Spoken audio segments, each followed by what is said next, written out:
Good morning students. आज का हमारा टॉपिक है श्रुति सम भिन्नार्थक शब्द। टॉपिक का नाम है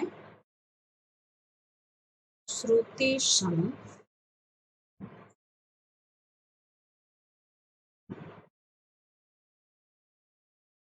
भिन्नार्थक शब्द।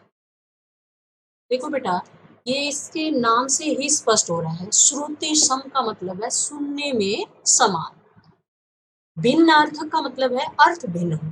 ऐसे शब्द जो सुनने में समान हो लेकिन उनके अर्थ भिन्न हो, यानी अलग अलग हो, उन्हें हम क्या कहते हैं?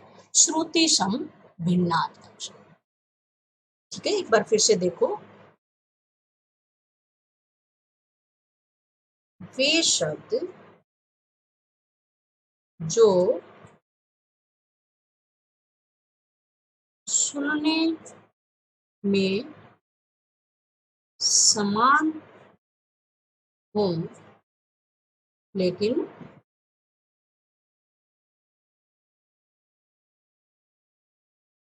लेकिन अर्थ भिन्न हो,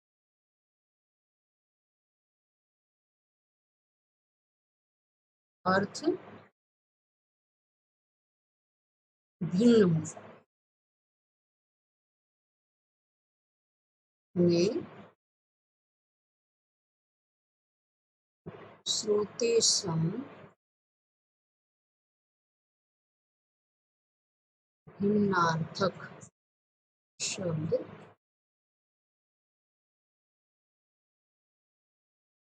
कहते।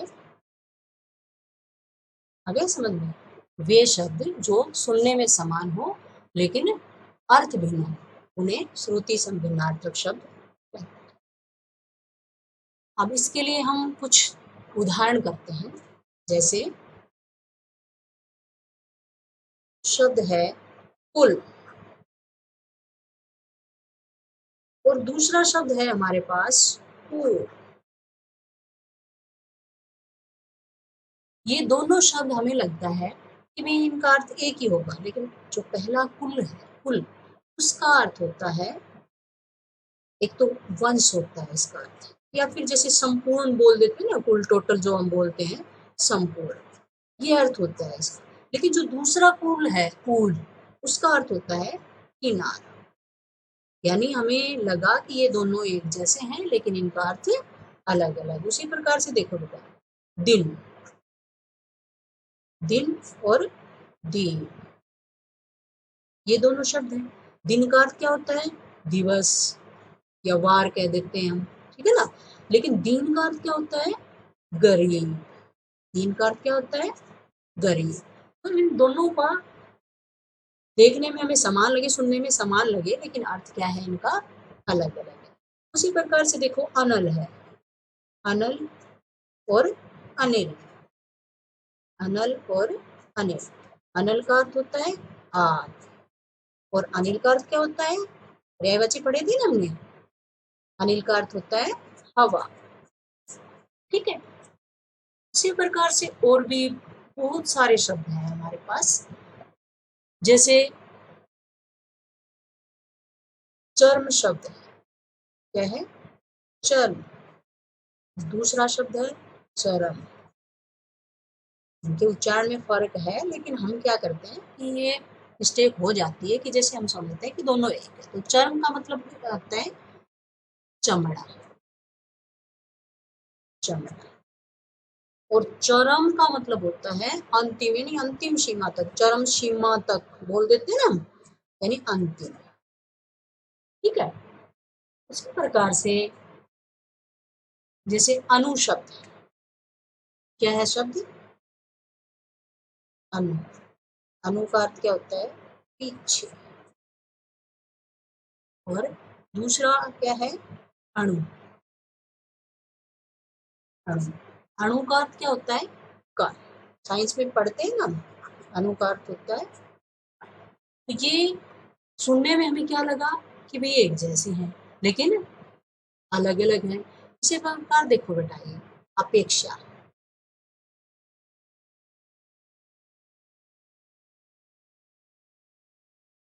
अपेक्षा,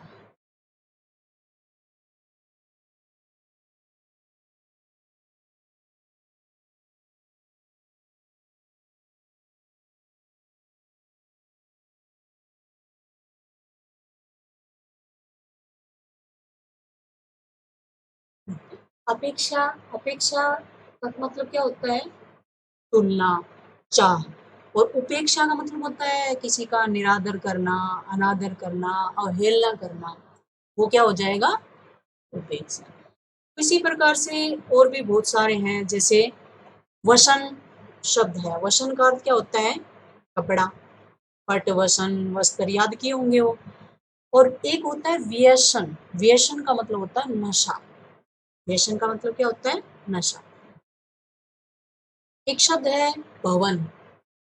भवन, भवन का अर्थ होता है घर। और भुवन, भुवन का अर्थ होता है संसार। भुवन का अर्थ क्या होता है? संसार। अब हम करते हैं, जैसे हमारी इसमें एक्सरसाइज है, उसमें जो दे रखा है उसको करते हैं। इसमें गलत शब्द प्रयोग कर रखा है, तो जो आना चाहिए वो प्रयोग नहीं कर रखा। जैसे ये वाक्य है, यह आम पक्का हुआ है। पक्का शब्द लिखा हुआ है, क्या आना चाहिए यहाँ पर? पका हुआ। यह आम पका हुआ है, पक्का नहीं, पका हुआ। यहाँ क्या शब्द प्रयोग हो रहा था? पक्का। लेकिन आएगा क्या इसकी जगह पर? पका। यह आम पका हुआ। हवा के कारण समुद्र में ऊंची ऊंची तरंगे उठ रही हैं। तरंगे की जगह क्या शब्द आएगा? लहरें। तरंगे की जगह क्या शब्द आएगा? लहरें। लहरें उठ रही हैं। फिर है, बाघ ने हिरण का शिकार किया। बाघ, बाघ नहीं, क्या आएगा? बाघ है। बाघ, बाघ तो क्या होता है? बगीचा होता है। और बाघ है, एक जानवर है, ठीक है ना। मनुष्य को किसी भी चीज का आदी नहीं होना, नहीं बनना चाहिए। आदि, आदि देखो बेटा, यहाँ पर आदि लिखा हुआ है ये, और इस आदि का अर्थ होता है आरंभ। आरंभ, ठीक है ना। लेकिन यहाँ पर क्या कहा है कि उसको किसी उसका आदि नहीं होना चाहिए। यहाँ पर आएगा आदि ये। इस आदि का मतलब होता है अभ्यस्त होना या आदत हो जाना। राम, लक्ष्मण और सीता वन को गए। कहाँ गए? यहाँ लिखा हुआ है वन। ये वन नहीं होता, क्या आएगा? वन आएगा। वन को गए। अर्जुन महाभारत का सूर था। सूर शब्द प्रयोग किया है यहाँ पर, ये किया है, लेकिन इसकी जगह आएगा क्या? शूर। ये है, इसका मतलब है शूरवीर, वीरता के लिए। कल हमारी परीक्षा का खालिस्तान आएगा। परिमाण या परिणाम? क्या आएगा? परिणाम। परिणाम का मतलब होता है बेटा रिजल्ट, नतीजा। भरत इस पद के योग्य है या योग है? योग का मतलब तो क्या होता है? जोड़। लेकिन यहाँ क्या आना चाहिए? योग्य। क्या आएगा? योग्य। राशि के पिता का निधन या निर्धन हो गया। क्या आएगा? निधन। निधन हो गया, ठीक है ना। निर्धन का मतलब तो गरीब होता है, और निधन का मतलब क्या होता है? मृत्यु होता है। घर के कपाट बंद कर दो या कपट बंद कर दो। कपट का मतलब तो होता है धोखा, लेकिन कपाट का मतलब क्या होता है? दरवाजा। तो यहाँ पर क्या आएगा? कपाट आएगा। उसके पास खालिस्तान 500 रुपए है। कुल या कुल? क्या आएगा? कुल। दीपिका का घर दक्षिण खालिस्तान में है। दिशा या दशा? दशा तो होती है बेटा अवस्था, और दिशा है जैसे उत्तर दिशा, पूर्व दिशा, इस तरह। तो यहाँ पर क्या आएगा? दिशा। ठीक है बेटा। तो इस तरह से आपको जितने भी अपनी बुक में दे रखे हैं सारे के सारे पढ़ने हैं, याद करने हैं। ठीक है, okay, thank you, have a nice day.